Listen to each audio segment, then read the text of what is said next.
22-year-old Clare Bernal was originally from Groombridge in Kent. She had attended St Gregory's Catholic Comprehensive School in Tunbridge Wells before moving on to West Kent College, where she obtained a BTEC National Diploma. Clare was shy, gentle and very thoughtful, always thinking of other people and never speaking ill of anybody else. She took part in several makeup and beauty courses, specialising in consultancy, and also did theatre makeup at Shepperton Studios. Soon her hard work would pay off, as she got a job as a beauty consultant in the department store Harvey Nichols in Knightsbridge, which was Clare's dream job. Harvey Nichols is one of London's most iconic luxury department store chains, with the Knightsbridge one being its flagship store. To prepare for her interview, she had written pages of notes, determined to make the best impression possible. And, sure enough, she was successful. From a young age, Clare had loved all things skincare and makeup, and so she was thrilled to land a role like that. And she was incredibly proud to be working for such an iconic store. She was popular with her colleagues and was described as well-spoken and quiet, with a warm personality. She made the move to Dulwich in southeast London and lived with 2 flatmates whom she also worked with. Clare was thriving in London. The busy city life was exciting, and she was making the most of every opportunity. It was while working at Harvey Nichols that she met one of the security guards, 30-year-old Michael Pesh. The pair began chatting, and he soon asked her if she wanted to go on a date with him in January 2005. Michael Pesh was a dual citizen of both the Czech Republic and Slovakia.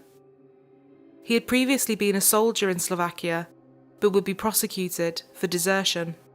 After working as a security guard at the United States Embassy in Bratislava, he moved to the United Kingdom. Shortly after arriving, he began working as a security guard for Harvey Nichols. They went on a few dates over the course of about 3 weeks. Clare's mother Tricia would later say, "He was quite a bit older than Clare, and he was going through a divorce. It wasn't an ideal situation that any mum would want for their young daughter. During the time they dated, I never got the sense she had fallen in love with Michael. She was very flattered by his attention. He showered her with affection, and very quickly told her he loved her." Clare's cousin Kristen said, alarm bells went off when he told her that he loved her after a very short time. It was no more than 3 dates they had been on. The red flag just started waving. After their first date, Clare called her mother and told her she felt very uncomfortable. She said he wanted to be with her all the time and didn't like her seeing her friends. She said he didn't like her going home and that she was feeling suffocated, adding, "It's all happening much too quickly." Things only started to get worse. When Michael returned from a trip to Slovakia, he demanded that Clare be there to meet him when he got into the airport, as he didn't want to have to take his suitcase across London. He then said he wanted to stay at Clare's flat, a prospect that made her extremely uneasy, as they had only been on a handful of dates. When she asked him to leave her flat, he refused and was adamant that he stayed. After a lengthy back and forth, she was able to persuade him to walk to the train station, but he then refused to board any train. Clare had had enough. She told him it was over, but he would not take no for an answer. Pesh called her 20 times, and when she didn't answer, he sat outside her flat for 2 hours. He became verbally abusive and shouted at her flatmate, and he was adamant that he needed to talk to Clare, but her flatmate refused, and he finally gave up and left. The following day he followed her home with a huge bouquet of flowers. She reiterated what she had said the day before. It was over and she wasn't interested. She left the flowers on her doorstep, and they stayed there all week. This was just the beginning of a terrifying campaign of harassment. His incessant phone calls and texts carried on, with him messaging her up to 50 times a day. One text read, "We are meant to be together." She would change her phone number, but he would soon find out what her new one was, and the messages started all over again.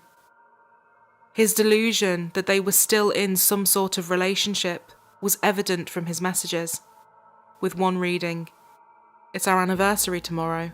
How should we spend it?" He would watch her while she was working and would use the mirrors and reflections in the store in order to look at her. He would apply pressure on people who worked at Harvey Nichols and ask them to get Clare to talk to him.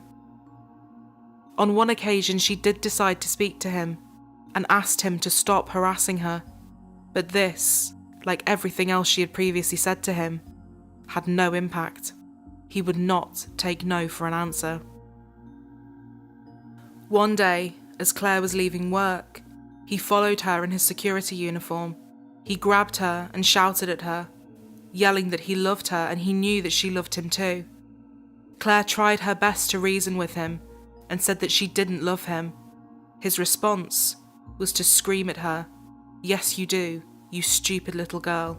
His text messages would also become increasingly sinister, with one message reading, "If I can't have you, then no one will." This would go on for months, and the people in Clare's life were becoming increasingly aware of what he was doing. A colleague would say it was well known he was stalking her. His stalking was also having a major impact on her professional life. She was getting into trouble at work because she would run late or struggle to concentrate and focus.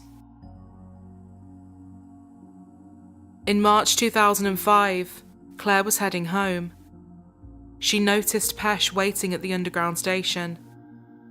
In a desperate attempt to get away, she ran and jumped onto the train, but he was able to get onto the same carriage and sat opposite her. As the train came into the next stop, she got off and tried to run away, but he chased her and forcefully pushed her. She was then able to get onto another train, but Pesh was right behind her. She said, "If you don't leave me alone, I will have to report you." He replied, "If you report me, I will kill you." She said that all she wanted was for him to leave her alone, and if he did this, she wouldn't take it to the police. He smiled at her, stroked her face, and attempted to kiss her. Clare pushed him away, and he got off at the next train stop. When the train didn't immediately leave, he started banging on the train window and waving at Clare. Shaken and afraid, she called her mother in tears and told her what had happened. This was incredibly difficult for her family to see someone they loved being put through something like this. Clare's cousin would later say, "Just by looking at him, I didn't get a good feeling.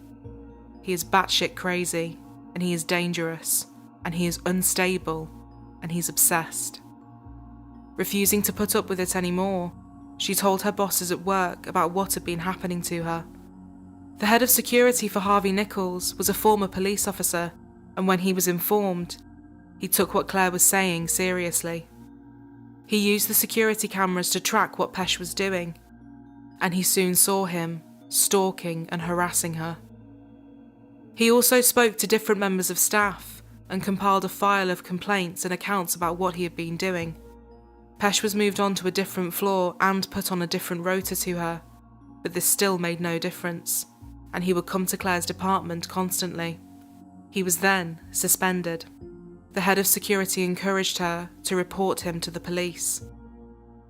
As Pesh had threatened to kill her if she went to the authorities, she initially didn't want to report him. Her mother said she had also been hesitant as she felt embarrassed about what was happening to her. The tipping point came when it emerged that he had asked another member of staff, who was working part-time at the store whilst training to be a lawyer, if someone committed a murder, what would the sentence be? Clare then contacted the police. He was asked to come into work, where he was met by police and arrested. He was also immediately sacked from his job as a security guard. As he was led out, Clare saw him and told her mother that he looked angry. In spite of all that she had suffered, Clare felt bad, with her mother saying she didn't want him to get into trouble. She just wanted him to stop. He was taken to the station and interviewed, and his version of events was totally different to Clare's. He said that he had been the one to end the relationship, and that she had said that she loved him. He said he had then regretted breaking up with her, so went back, but he couldn't understand why she didn't want to be with him anymore. He said that he was sorry if he had upset her, but denied making threats to kill her. He admitted to everything else, saying he had only wanted to see if she wished to continue the relationship. The police took statements from Clare, but didn't take statements from her colleagues or flatmates who had witnessed the stalking. She also wasn't given a formal risk assessment. Other than what she had said, the officers had no evidence of him making threats to kill. Michael Pesh would later be released on bail under a non-molestation order, meaning he was not allowed to contact Clare at all or go to the store. His recent brush with the law had not deterred him, as just 2 days later, he was back on her doorstep, waving at her through the window. She called the police, but he had fled by the time they arrived. No action was taken. Clare and her flatmates decided to move away in the hope they could escape him, but within just a few days, on the 10th of April, he had turned up at their new place after finding out where they were now living. She called the police again. They arrived, but like last time, Pesh was gone. Clare got into the police car and drove around trying to spot him, and eventually they did. He cooperated, even holding out his wrists for the officers to put handcuffs on him. He didn't seem bothered and was just smiling at Clare. He was put under arrest for breaching the conditions of his bail. He was charged under Section 2 of the Protection from Harassment Act of 1997. Clare's mother Tricia said, "The police relayed the message to Clare that he really didn't mean the threat, that he said there was a language barrier, and he was upset and would never have hurt her." He was sent to Belmarsh Prison, where he spent the next 8 days. He was then bailed to make his appearance in court, which was scheduled for the 31st of August, on the condition he did not go to Knightsbridge or contact her in any way. As he awaited trial, Clare and her mother went on holiday to Florence to celebrate her birthday. They spent 5 days there, and Clare was making the most of every moment. Her mother said the trip was pure gold. After all she had been through, Clare was finally able to relax and enjoy herself. During this time, Michael Pesh went back to Slovakia. Whilst there, he went to a firing range and underwent weapons training. On the 14th of June, he passed the firearms exam, and a month later, he obtained a firearms license. He also purchased and registered a handgun. On the 20th of July, he headed back to the United Kingdom. He travelled via coach and ferry and was able to smuggle the handgun into the country in his luggage. As the trial loomed, Clare waited to be called to give evidence. But then, on the 31st of August at Tower Bridge Magistrates Court, Michael Pesh suddenly changed his plea to guilty. There would be no trial, and Clare would not have to face him. He was then released on bail. Clare was relieved that what had been happening to her and what she had suffered was finally out, saying she now just wanted to get on with her life.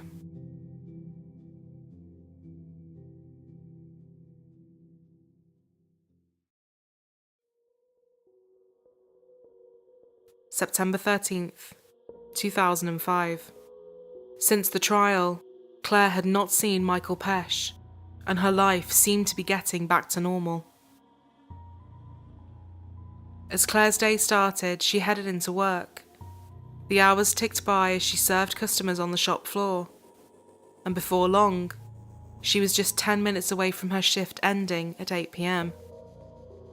A few customers were walking around, and the store was generally quiet as it was so close to closing time. One of Clare's colleagues put her hand up to Clare and looked at her watch, showing there was only a few minutes to go. Clare smiled back at her. One of Clare's colleagues then noticed a shadow appear behind her, and believed it may have been a boyfriend who had come to meet her as she finished. The figure then raised his arm, brandishing a gun. He fired a shot at the back of Clare's head, and she fell to the floor. He then fired 3 times at her face. As people ran to find cover, he fired another shot into the ceiling. He then turned the gun on himself and took his own life. Michael Pesch had just carried out his terrifying threat.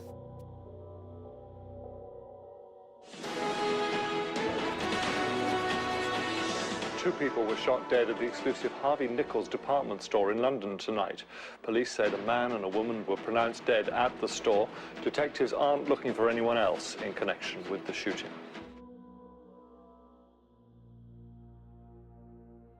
Claire's mother Tricia had been out celebrating a friend's birthday that night. After returning home around midnight, she heard a loud banging on her front door. After opening it, she was met by 2 police officers. One of them told her they were there about her daughter. The family liaison officer then gave her the devastating news. Her daughter had been shot dead at work. Tricia knew instantly who was responsible and said, "It was Pesch, wasn't it?" The officer nodded, confirming that it was. In a statement, her mother said, Claire was unaware of her own beauty, both inside and outside, and the only fault Claire possessed was to see good in everybody. This trust was eventually abused, leaving us all with such unbearable grief. Her colleagues were left devastated by her murder, and they were offered counselling to help them process their trauma. As the investigations into what had happened were carried out, Pesch's flatmate found a 40-page notebook. One entry shortly before he murdered Claire detailed how he was contemplating the meaning of life, with references being made to ghosts and prophets. Also in the diary was Claire's address. He had written poetry too, and one of the poems read as follows: "From our love, all that is left is a dried up spring, yet all we had to do was push away the stone that was blocking it. I have as many memories of you as there are in a forest trees. You are my only love, so ring me please."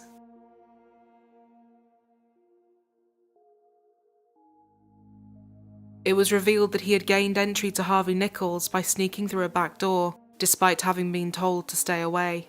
He had also taken cocaine.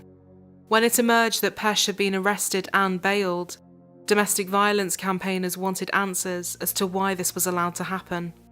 The head of the charity Refuge said, "Yet again, women who are stalked and threatened by their partners have been let down by the criminal justice system. How many more murders do we have to have before women get the protection they need and deserve?" A few weeks later, Claire's funeral was held in Tunbridge Wells, with hundreds turning out to pay their respects and remember her. An inquest into Claire's death was held. The Westminster coroner, Dr. Paul Knapman, said that after hearing about the alleged errors by police, courts and prosecutors, he would consider widening the inquest. The inquest heard that a risk assessment had not been done by the officers who had first interviewed Claire, and that she had not been told that he had been charged and remanded in custody. It was also revealed that a form had not been filled out, which helps police establish a level of threat that someone might pose. But it was also discussed that even if the form had been filled out, as Michael Pesch had no previous convictions, he likely still would have been determined to be low risk. In 2007, the coroner ruled that the murder of Clare Bernal could not have been reasonably foreseen, but he did criticise the police for wasting time with filling out forms to provide a scapegoat. Claire's mother Tricia was determined her daughter's death was not going to be in vain, and she channeled her efforts into changing the law and making stalking a criminal offence in itself. She worked with other families who had also been affected by stalking, teaming up with Carol Farakai and Stella Moore. Carol's daughter had been stabbed to death after being stalked, and Stella's daughter had been shot also after being stalked. The three supported a pioneering new project, the first of its kind in Europe, called the Family Justice Centre. All domestic violence or stalking victims who use the service are immediately classed as high risk before a fuller assessment can be made. The Family Justice Centre works with various agencies and charities, including police and investigators, to help put victims in touch with the right people to ensure that they have the correct support. Tricia, Stella and Carol were also there in January of 2008 when the Family Justice Centre was visited by the Home Affairs Select Committee. Together they also helped set up Protection Against Stalking, which amongst the many aspects of its work runs a helpline to support people impacted by stalking. Tricia said, "Every county should have a stalking service. We need to protect victims, but we also need to address the offender. This is crucial. Unless you have a two-pronged approach, it won't work. They go into prison, and when they come out, it is likely they will either pursue the victim or move on to another. Simply locking them up is not going to work. It wouldn't have worked for my daughter's killer." It's 6 years since Clare Bernal was shot dead. Her killer had been charged with harassment but released on bail a fortnight before he murdered her. Peers debating a law change tomorrow believe it's just possible their amendments could have prevented that tragedy and others. Well, earlier I spoke to Tricia Bernal, whose daughter, as we heard there, was killed by a stalker in Harvey Nichols 6 years ago. I started by asking her in what way her daughter had been let down by the criminal justice system. Claire was 21 when she was being stalked. She had no idea what danger she was in. All she knew was that her world was caving in. He had made a threat to kill. That never, at any point, was that taken seriously. He was allowed to leave the country. He was away for 4.5 months. He was given the same bail conditions. And he literally planned my daughter's death. Claire was at high risk. The signs were there. Having understood now the danger of stalking, Claire didn't understand those dangers. None of the family did, none of her friends. The professionals didn't even understand it. I can literally, as weeks go by, I can see that more and more people are taking it seriously. There's more victims that are reporting it. They're not embarrassed, they're not ashamed. The message is out there now. Finally, their hard work paid off, and in 2012, new legislation was passed that made stalking a criminal offence. In 2021, Tricia was awarded an MBE for her campaigning work, and she remains an incredible victims advocate. Tricia said, "The strongest message I can give any victim is go to the police. Nobody has the right to control someone else's life." Clare Bernal was a young woman cut down in the prime of her life. The impact of her death has been momentous and has led to much needed changes in the law. It is through this tireless victims advocacy that Clare's memory will continue to live on.